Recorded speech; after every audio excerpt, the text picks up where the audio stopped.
অত্যন্ত পুষ্টি সমৃদ্ধ টক মিষ্টি জাতীয় ফল লটকন। যে লটকনে রয়েছে প্রচুর পরিমাণ vitamin C, vitamin B, iron, calcium সহ খনিজ উৎস। আর এই লটকনের উৎপত্তিস্থল হচ্ছে নরসিংদী জেলার শিবপুর উপজেলা। আর শিবপুর উপজেলার জয়নগর ইউনিয়ন সহ বেলাবহ উপজেলার কিছু অংশে এই লটকন ভরপুর হয়ে থাকে, যা বাংলাদেশের আর কোথাও এই লটকন উৎপাদন হয় না। তো চলেন আজকে দেখাই একটি লটকন বাগান কেমন এবং একটি লটকন গাছে কী পরিমাণ লটকন হয়ে থাকে। এটা একটি লটকন বাগান, যে বাগানে রয়েছে অসংখ্য লটকন গাছ। না হলেও এই বাগানে হবে 400 থেকে 500 লটকন গাছ। আর এক একটা লটকন গাছ এক একটা থেকে 20 থেকে 25 ফুটের মতো দূরত্ব হয়ে থাকে। এর কারণ হচ্ছে এই লটকন গাছগুলো অনেক সময় আরও ঘন যখন লাগানো হয়, আর অনেক ঘন লাগানো হয়, কিন্তু মাঝ দিয়ে যখন যে পুরুষ যে লটকন গাছগুলো আছে এই লটকন গাছগুলা কেটে ফেলা হয়, যে কারণে এদের দূরত্ব কিন্তু বেড়ে যায়। দেখেন এক একটা লটকন গাছের মধ্যে কি পরিমাণ লটকন ঝুলে থাকে।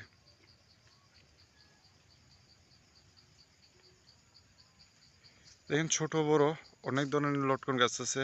আর একটা লটকন গাছের সবচেয়ে বড় গুণ হচ্ছে একদম মাটির সংস্পর্শ থেকে, অর্থাৎ একদম মাটির গোড়া থেকে আর কি, একটি গাছের একদম শাখা প্রশাখা ঢালা এবং পাতার আনাচে কানাচে পর্যন্ত লটকন থোকায় থোকায় ঝুলে থাকে।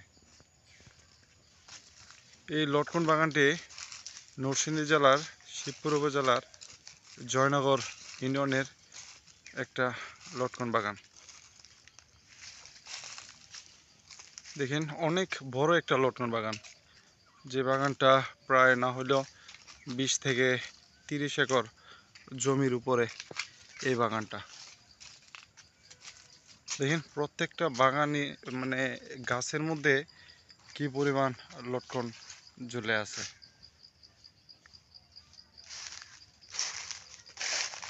আর একটা লটকন বাগানের মধ্যে অন্য কোনো ফসল হয় না।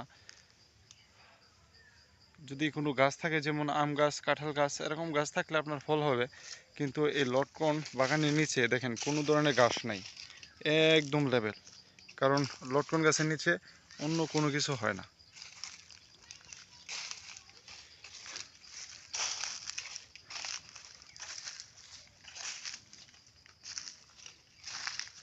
এ হচ্ছে আমাদের নরসিংদী জেলার লটকন বাগান। আর এই লটকনগুলো কেবল আমাদের নরসিংদীতে হয়ে থাকে, বাংলাদেশের আর অন্য কোনো জেলায় হয় না। এটাই হচ্ছে আমাদের নরসিংদী জেলার শিবপুর উপজেলার লটকনের রাজ্য। আর এই লটকনগুলো এখন দেশের গণ্ডি পেরিয়ে বিদেশেও রপ্তানি হচ্ছে। তো ধন্যবাদ সবাইকে, ভালো থাকবেন। আসসালামু আলাইকুম।